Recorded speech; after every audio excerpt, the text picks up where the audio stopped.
Hello, everyone. It's just an honor to be here today with my guest, Ken Ross. And before I introduce him to you, I grew up, like all of you, knowing about Elizabeth Kubler-Ross and knowing about Elizabeth Kubler-Ross's work with death and dying. Um, Her legacy lives on because of her son, Ken Ross, who is our guest today. And I was part of an expo where he was a speaker. I was a speaker, but I made a point of wanting to listen to him speak. And I got so much information out of his talk that he gave and had a real aha moment that the body of work that Elizabeth Kubler-Ross did is unknown, really, to even Mhm. people in the death and dying community. So I'm going to let Ken explain a lot of that. We're going to delve into that. But before we start, I wish you would all just like click the button and subscribe if you are on YouTube. And there's a little bell that you can like click to get notifications.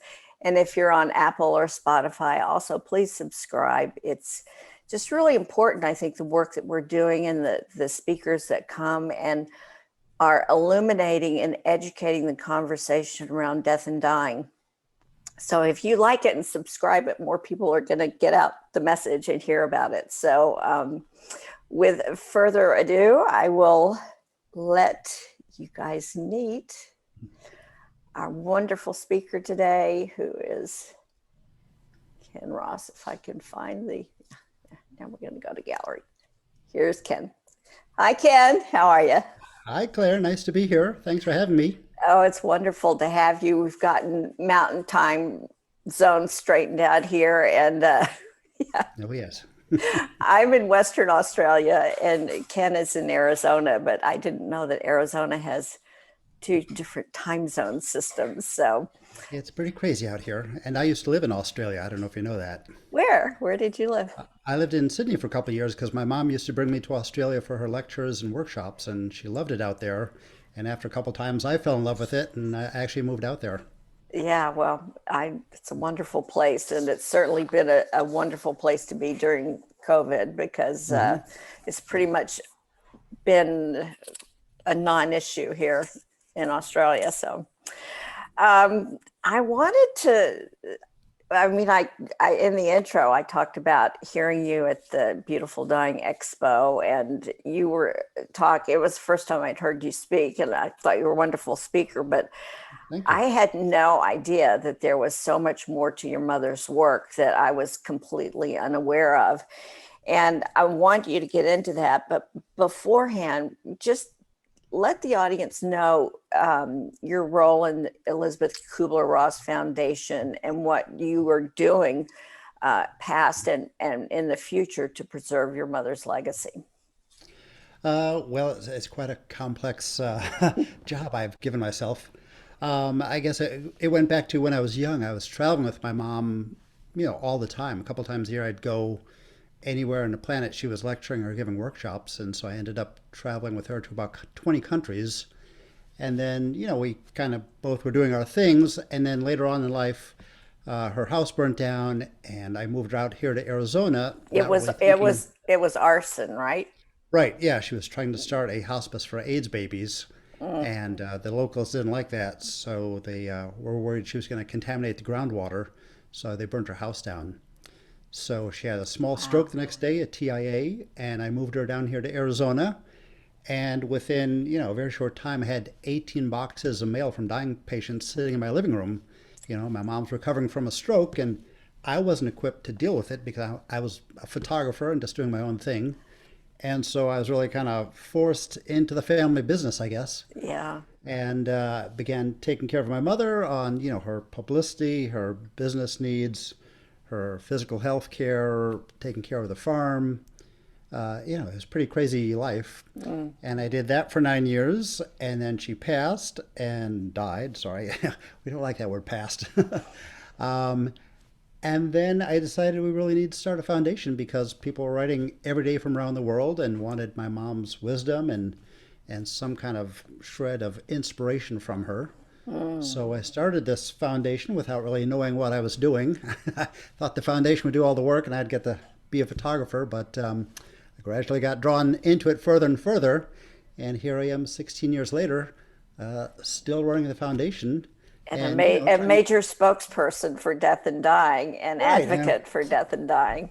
still trying to find the secret sauce because there's no right and wrong way, but some things work better than others. And, what worked maybe 5 years ago doesn't work now. And trying to help continue the conversation and also re-educate the public about my mom's legacy because they have a very kind of monolithic view of what she accomplished. It's all about the 5 stages, which is, my mother hated that. And Okay, I want to get to that in just a second. So let's just, assuming that nobody has heard of Elizabeth Kubler-Ross, which I can't Mhm. believe, but just assuming no one has, the 5 stages of death that she pointed out in her book on death and dying are. Mhm.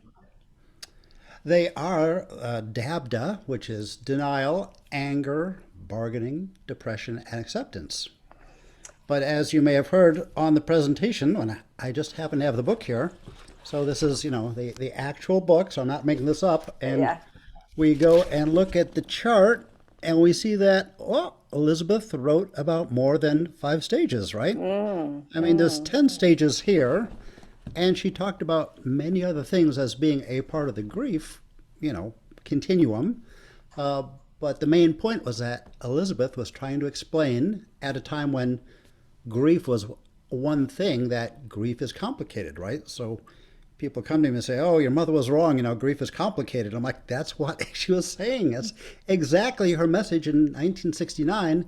Is that grief is not one thing. It's composed of many components, and the 5 stages are really like a shorthand for a much more complicated model or experience." But she said, no one's going to remember it if I talk about 10 or 15 or 20 Right. stages.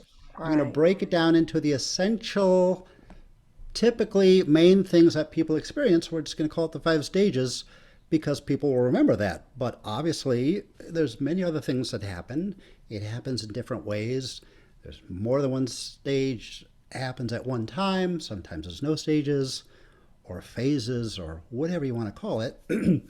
But the point is, I just want to explain that grief is complicated. So that's the whole idea behind the stages. But, with the media demonstrating the 5 stages on The Simpsons and, whatever TV show, people get the idea like, oh, that's how Elizabeth explained it. You have to graduate this to get to acceptance. I'm like, well, no, that's, You that's from know, 30 Rock, or yeah, I whatever TV want. show you've seen. I watched an interview with Oprah Winfrey with your mother, Uh-huh. and she had already had her stroke, and she was still very cognizant and able, to communicate fully. I was in But the room that day, actually. I think I saw you at the room Yeah. actually, Mhm. and she, what I heard her say was, because Oprah asked her about her own experience of going through the stages of grief, Mhm. and she was a perfect example of what you were just saying, that as she was coming to grips with her own mortality, she got stuck in Mhm. anger for a very long time, and she Right. skipped some of the stages altogether. Right. So, So she was a perfect. Elizabeth, yeah, so Elizabeth talked about preparatory grief, shock, partial denial. She talked about anxiety, all these other things that are part of the experience. But, again, she was just trying to break it down so that the common person in the street could remember that, hey, grief is going to be complicated. It's not just going to be one thing. So, and after 1974 or so, she really didn't talk about the stages anymore. But society could never let go of it. And so people always said, oh, Elizabeth, all she talks about is the 5 stages. I'm like, no, she didn't talk about it for decades. And she only brought it up in On Grief and Grieving because she was so frustrated with society's obsession with these Mm. stages that she felt she had to go back and further explain it. But basically society forced her to talk about it because she didn't talk about it in her lectures at all. She's like, okay, that's the past. Let's okay, society has developed. We're talking about grief and grieving now. Let's move the conversation forward. But everyone else wants to go back and obsess about the stages. But and I mean, people that are dying go through grief of their own demise, but they tend to use the five stages for people that are left after a person has died. And I was also interested that your mother was, besides grief work, she was such a pioneer in palliative care at end of life. Yeah, I mean, the media is so strange. I just had someone write me and say Elizabeth didn't support hospice. I'm like, seriously? Like, What? I mean, hello? Like, so, that's what I'm constantly fighting against is this like misinformation in the press. It just so happens I have this video, The Pioneers of Hospice, Uh-huh, and changing the Elizabeth pace of is dying. right as the Pioneers of Hospice, and she's one of the four pioneers. I mean, so Yeah. that was her mission. She started dozens and dozens of hospices all around the world. She started the first hospices in many countries. People Yeah. don't realize that. I mean, that was much bigger than the five stages, but people don't tend to talk about that. I Um, was with her starting hospices in Zimbabwe, in South Africa, and Brazil, all these places around the world. The first hospice in the Netherlands is named after her, for example. so the foundation now, you have some very impressive people that are on the board of your foundation, which by the way is a 501c3. It's a nonprofit Mhm. organization, but it's Right. global. And you have some really outstanding people that are on that board. The What are they doing now about promoting palliative care Mhm. globally? Well, we have a lot of educational programs, especially in Latin America. So we're training doctors at universities. We have workshops. We go out into the field. We're doing hospice projects. Like we just started the first pediatric hospice in Chile. And so we're training the doctors to work in that hospice because they're not experienced with working with children in palliative care. And we're working on a hospice in Rio. There's no hospices in Rio, which is just unbelievable. And we were just donated some land in Guatemala, for example. We're going to be building a hospice specifically for the indigenous people, right? Because they have different cultural needs that obviously are not being addressed by, the more westernized people in the cities. Mhm. So a lot of hospice work, a lot of palliative care training. We're with Stephen Connor and Joan Marston and Dr. Raja Kapal, who's like the father of palliative care in India, Mhm. and Diane Gray, and a lot of people in the U.S., but also we'd like to be EKR Global, not EKR USA. Yeah, So we Elizabeth have Kubler-Ross. Yeah. right. So we have about a dozen chapters now in 11 countries, and we have 8 more countries we're talking to start groups in Lebanon, in Spain, Bolivia, Colombia, all over the place. So the challenges of people, I have found, I'll just speak from my own experience, not only a lot of things that happen are when someone has a life-threatening illness. They don't know what to ask for. They don't know to ask for an end-of-life doula. They don't know to ask for palliative care. They don't know, um, and a lot of doctors don't even know to offer that to them. Right. When I was living in Dallas, I was helping a client and I was looking for a palliative care doctor. And Mhm. so I just Googled, Dallas palliative care MD. Mhm. Two, two doctors came Wow. up. Now I know that more than two doctors in Dallas practice palliative care, but Hmm. they don't have that as a specialty. Right. So, in your work globally, what are some of the biggest challenges that you have in getting access to people? Well, the problem is a lot of this work is in the United States, in Europe, and so when we're talking to other countries, it tends to be from our perspective, right? And Mm, people are always talking about diversity, diversity, but then I see people lecturing to these people in other countries, but they're saying the U.S. perspective, right? So, and we heard this complaint for many years, when we're working in other countries, giving lectures and so forth. And so the light bulb went off. It's like, oh, we really can't run the foundation just from the US, we need to have people on the ground in these countries to be culturally sensitive because, we don't know the situation in Bolivia or Lebanon or, Rwanda or different places. Those people know what they need and where each society is in the development because Mm-hmm. every country, even if they're neighbors in Latin America, is on a different path, and different area of development. So, Argentina has maybe 17 hospices, but they don't have any pediatric hospice, or maybe they have palliative care, but there's no hospice. And the regulations are different in different countries. And so we found by having individual chapters, it's much easier to kind of go, okay, this is where we're at on this development line. We're starting from here. So what do you need? What can we provide you? Who do you want to contact? We have lots of resources. Let us know how you need to begin. If you don't know, we'll just start at a certain point and you tell us if we're too far ahead or too far behind. Then we'll pick up the conversation and then we're connecting all our groups together so that they don't have to reinvent the wheel each time. That's so much to coordinate. I mean, that's a huge task that you're It's a lot doing. of busy work.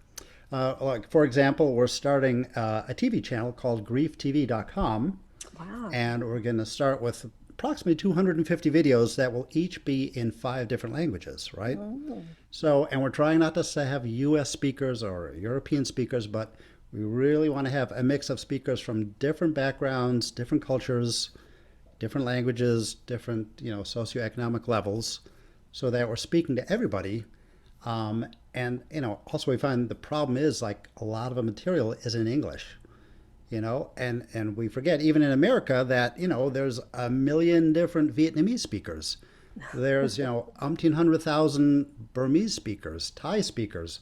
All these people are not being attended to even in our own country Yeah. because we have death doulas, but a death doula can't go into a Thai family or a Hmm. Russian family or an indigenous person's family and Without a do what they do. translator. Yeah, just the translation, the cultural differences, how they mourn, what's okay to say and not say, which things to address and how to address them. So, there's a lot of diversity that is not being addressed, and Yeah. not just languages, but in every way, shape, and form, Yeah. religiously in different ways. So, you know, it's a big task, and we're not going to do it alone, obviously, but, we're just helping to diversify the conversation. So I'm just curious, going back to your mom, because you hear the term physician heal thyself, and which is sort of a joke, meaning that the physician's going to be the last person to get the right medical care that he needs, or the CPA is going to have the worst set of personal books or whatever. How was your mother when she was dying in handling her own death? She was a pain in the tush. So, it's like you can't teach the teacher, right? Yeah. So for 9 years, Elizabeth was saying, Kenneth, I want to die. I'm bored. I've done my work. It wasn't that she was suicidal. It's just like, okay, I've done my work. Death is no big deal. I'm ready to check out. And, she couldn't. And it really pissed her off. So I'm dealing with her publicity and her 86 publishers and her visitors. And, she loved to go shopping every day and she had a ton of mail and people showing up from around the world doing all sorts of, interesting things. Sometimes it was crazy. Sometimes no one would show up and she'd have a hard time because she was partially paralyzed. And other days there'd be 15 people lined up at her front door to go visit Elizabeth, right? And you've got Tibetan monks and you've got, rappers and you've got royalty. And it was really crazy. So, I bet. and I'd go to my mom's house and she was gone, her car is gone, her rugs are gone. I mean, there's American Indians building a teepee in her driveway. So every week it was a different soap opera. You never knew what soap opera you were going to run into the following week.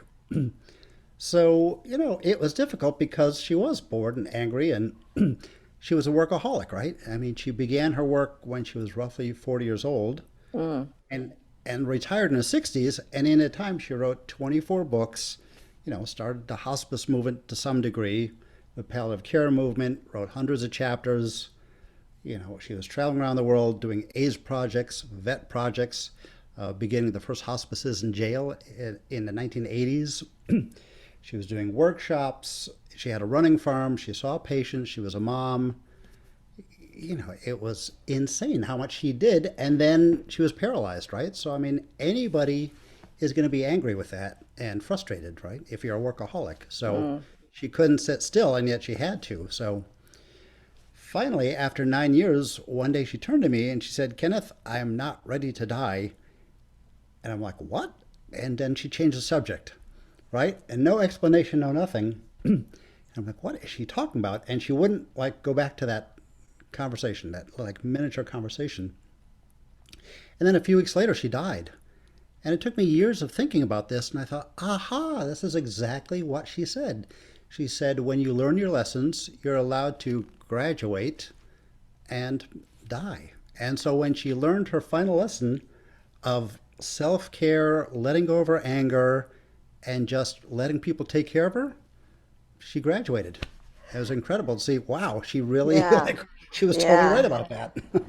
I think what you were saying is that what your mother said was that she said that she was ready to die. She was ready, but Or she did really she wasn't ready. I No, mean, so she said I'm not ready to die, or she said I'm ready to well, die. she said she doesn't want to die.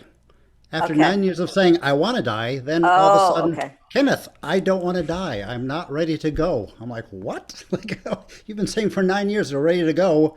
And now after 9 years, what are you talking about? And then it was just like a little clue, like, Kenneth, I've let go of my anger, right? Mm, Which meant, okay, she's ready to graduate. yeah. But it took her 9 years to learn that final lesson and let go of her anger and let other people take care of her, which she could never do because, she was always the one taking care of thousands Yeah. of people like every month. And when she Yeah. let go of all that, she was allowed to graduate. I love that term graduate Yeah. instead of Yeah, because passing for her, away or death is no. like, going down to the corner store. I mean, what's the big deal? I guess. Yeah. So she also did studies in near death experiences, right? Yeah, NDEs. A lot of people don't know this, but in On Death and Dying, 1969, she talked about life after death, and the publisher forced her to take it out of the book. So Did there was a 13th chapter about NDEs, and the publisher's like, no, this is too far out. You got to take it out, otherwise, no one's going to respect this book and no one's going to believe it. And so she reluctantly took it out. But even in the 60s, she was talking about NDEs. did you were you have you been able to recover that chapter?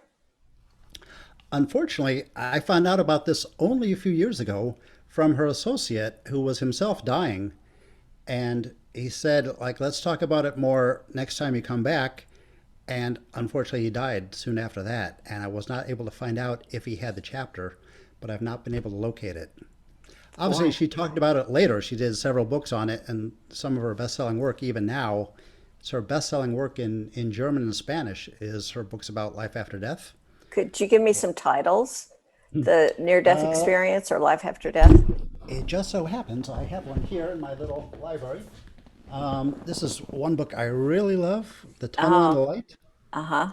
And this is Wow. just filled with just wonderful stories about people who are on the edge and, are saying things which have no, rational explanation.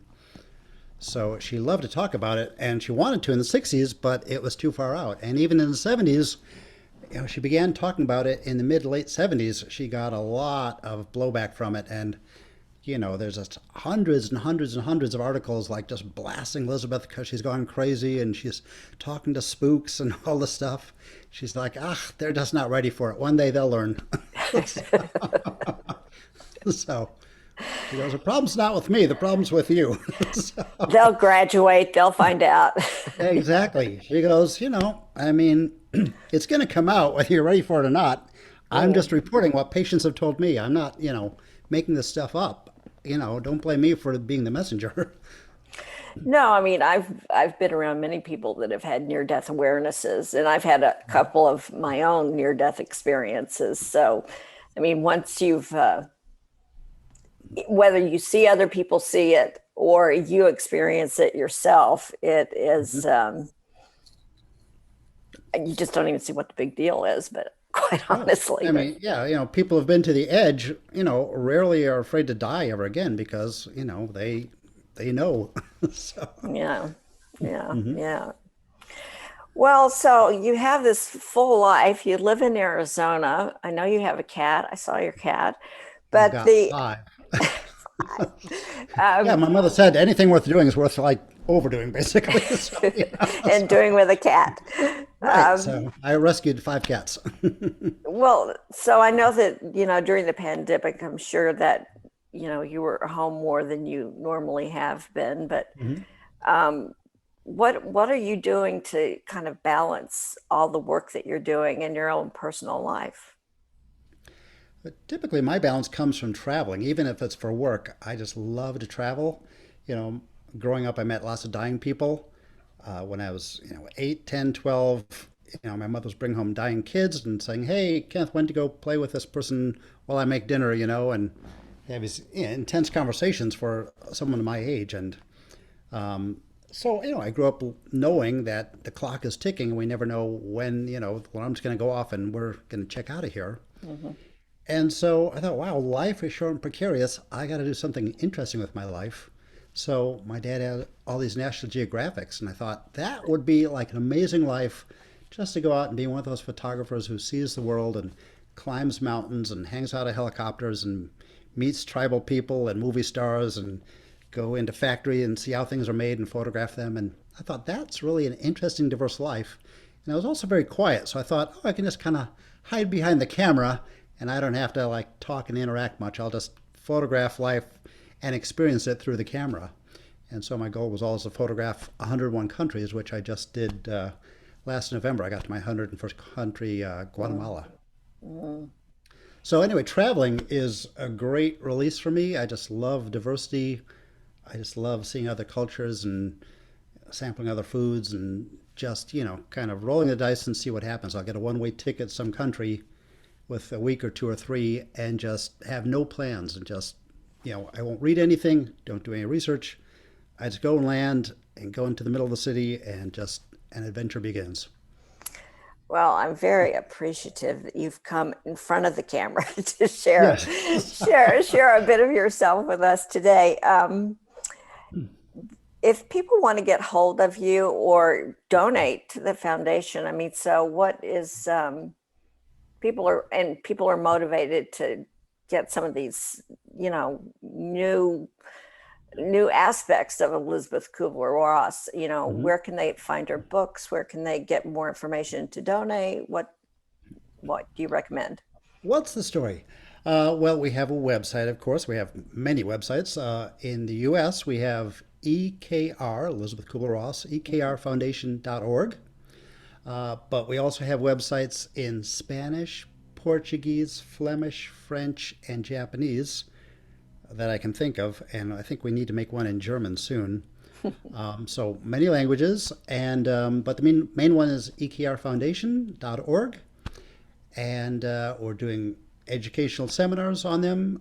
We're just wrapping up our second series now. We just had Dr. Ira Byock speak for us last Mm. week, and Dr. William Warden speaking for us tomorrow on the four phases. Um, and so I think we're going to be doing 2 or 3 a year. We also have other seminars in Latin America, which are often translated into multiple languages. So if you missed the one from the US, which is not really from the US, but the one we organize, we have a multitude of lectures. There's one coming up in Mexico, there's one in Argentina, there's another one from our second group in Mexico in September. Yeah, there's a lot of things going on. I think France is doing something. So they could contact you through the website, the EKR EKR. website. They could, if they needed to follow up with anything about our interview with you, that's the best way to contact you. Yeah, that'd be great. And then we're trying to do more things like this grieftv.com, Mm. and we're trying to build some kind of calendar so that everyone can keep track of the seminars around the world and which seminars are in which languages and so forth. But that's so complex, we haven't really got a handle on that yet. It's a big project. Yeah, well, I really can't thank you enough for your time and for your just getting the message and the conversation about your mother's work. And now I really think of it as your work, and I'm just Well, really, really grateful for what you do. And thank you. I I'm feel like I'm just a cog in the wheel here. I'm just trying to we push all the are. buttons and plant the seeds like my mom did. Yeah, yeah. Well, I know our paths will cross again, Ken, and thank you so very much for being with us today. Thank you. It was a pleasure being here and hope we can talk again, Claire.